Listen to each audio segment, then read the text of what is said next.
चौधरी जंगवीर सिंह पंघाल से हमारी बातचीत हो रही है। ये पूर्व सांसद हैं और एक लंबे दौर की राजनीति के गवाह हैं। इस कड़ी में करते हैं इनसे और बातचीत जो आपको उस दौर की राजनीति को समझने में मदद करेगी। अच्छा, अब मैं आपके राजनीतिक जीवन पे आता हूँ। 1966 में हरियाणा अलग बना और 1966 का पहला चुनाव तो शाम से चौधरी बंसीलाल ने जीता, मनीराम जी के कोहरा के। हाँ, नंबर 2 मनीराम शर्मा थे उस वक्त। दूसरा जो चुनाव हुआ नंबर 3 में था उस वक्त। 1968 का।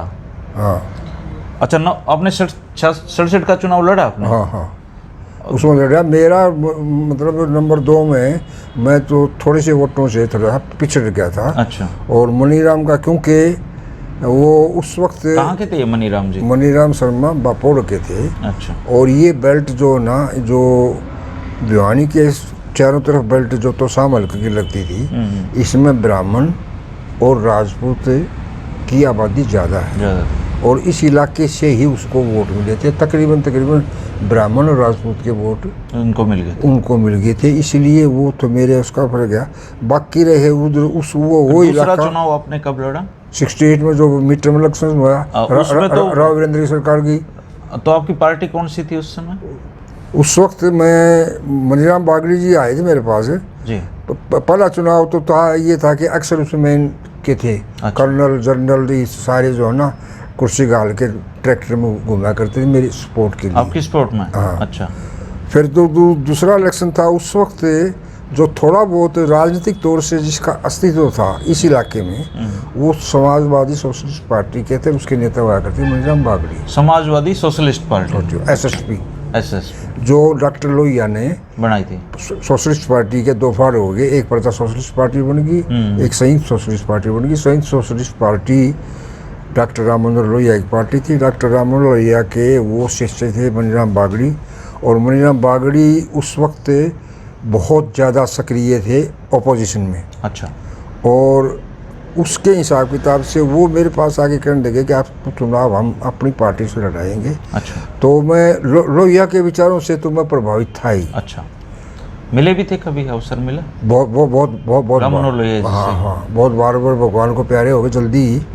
लेकिन वो उसके विचारधारा और उसके नारे जो स्लोगन लोगों को दिया करते थे, उसके स्लोगन ही उसका जो ना इलेक्शन मैनिफेस्टो होता था। उसने जो ना सबसे पहले क्या था, जमीन किसकी वो उसकी।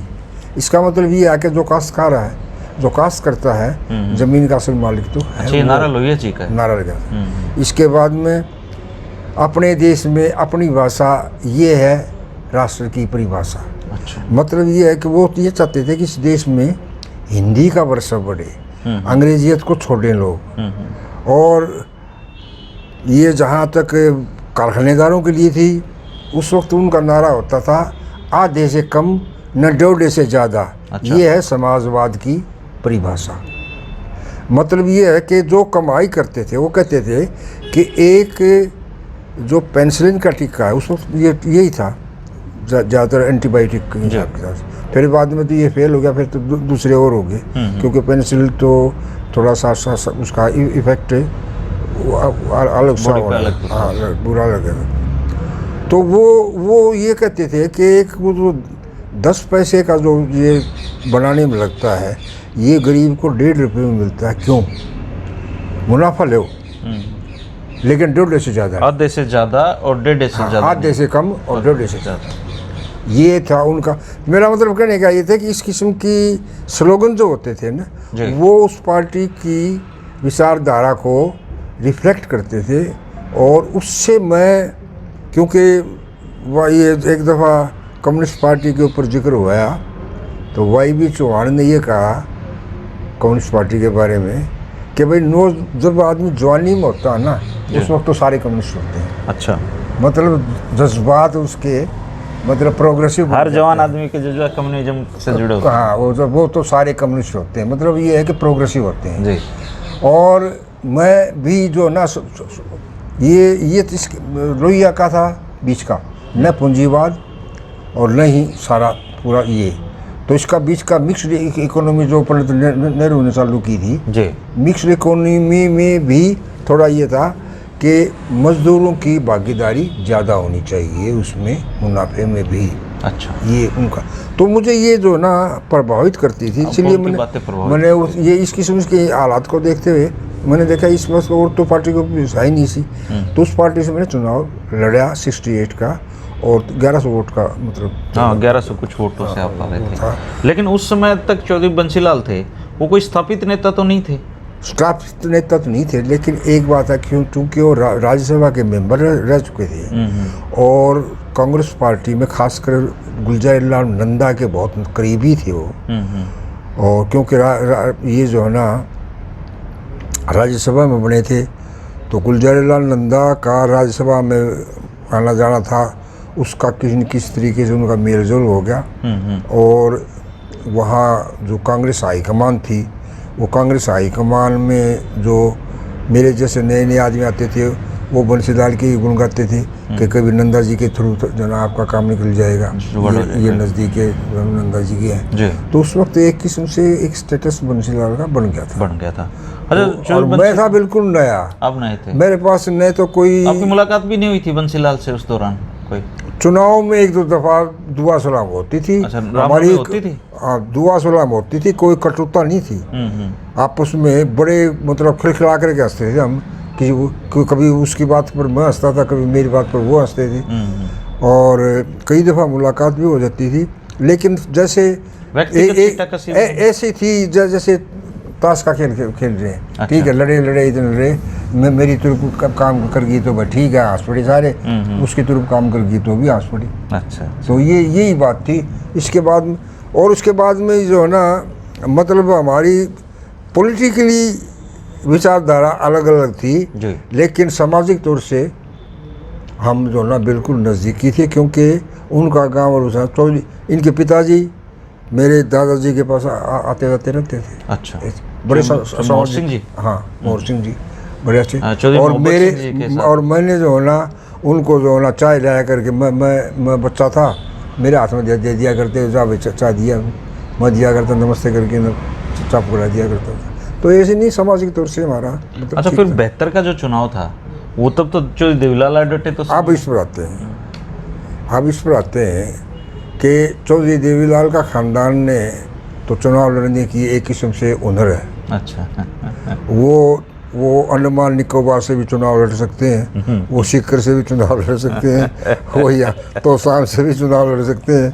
और अब ओम प्रकाश चौटाला ने एक दिन कहा कि चुनाव तो हमारा जो ना वो है, हमें हार जीत से कोई मतलब नहीं।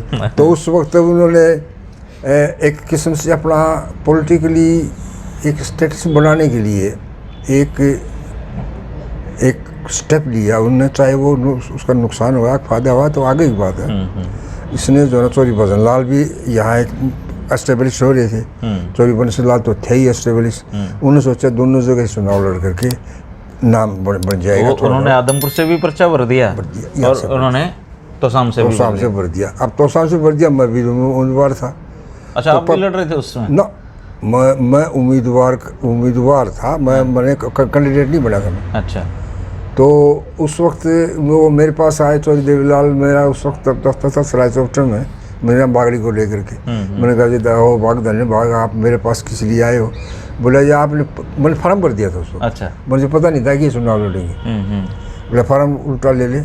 मगर जी फार्म उल्टा के तो मैं तो सर उल्टा करके खड़े हो जाऊँगा, आप जैसे नेता मेरे पास आए। हाँ, तो मैंने बोला मज़ा अभी 1 मिनट लगाऊंगा मैं। तो मैंने सुना थोड़ा, आपने कहा था, मीटिंग हुई थी जब आपने कहा था कि आपने चुनाव लड़ना है। अच्छा, मनीराम जी को? मेरे को कहा था चौधरी देवीलाल ने। अच्छा।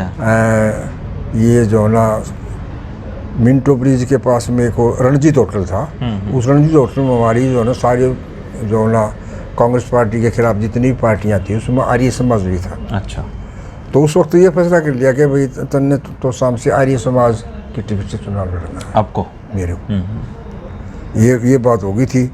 अब फिर इसके बाद में जो ना चौधरी देवीलाल का मन बन गया, रात कोई बन गया। मुझे तो ये कह दिया, मैंने आते फार्म भर दिया। फार्म भर दो भाई। हाँ, फार्म भर दो। रात का उसका मन गया, मेरे पीछे वो आगे तो मेरे को आगे करने लगे, विड्रा कर ले। मैंने विड्रा कर लिया, कोई बात कौन सी। मैंने तो मुकाबला अब बंसीलाल जी का और देवीलाल जी का मुकाबला हुआ है। मैंने कहा जी एक बात, मुकाबला क्या हुआ? 20,000 वोटों से आ रहे। मैं बताऊँ, मैंने बताया था, बाजी बात ये थी कि मैं वोट लूँगा और आपको वोट दिलाऊंगा, उसमें ज़मीन आसमान का फर्क है। और आप ये मत करना हम पूरी ताकत लगाएंगे लेकिन वोट आपके बहुत कम आएंगे, बहुत कम आएंगे। मैं ये नहीं कह सकता कितने आएंगे, लेकिन बहुत कम आएंगे। लेकिन ये ठीक है कि जो ना आप चुनाव लड़ रहे हैं, अच्छी बात है। ये इस इलाके की तकलीफ़ों को तो समझ जाओगे। हो सकता है कि आगे आपको भी चीफ मिनिस्टर की कुर्सी मैंने ये कहा, हो सकता है कि आपको चीफ मिनिस्टर की कुर्सी मिल जाए, तो इस इलाके का ख्याल रखना।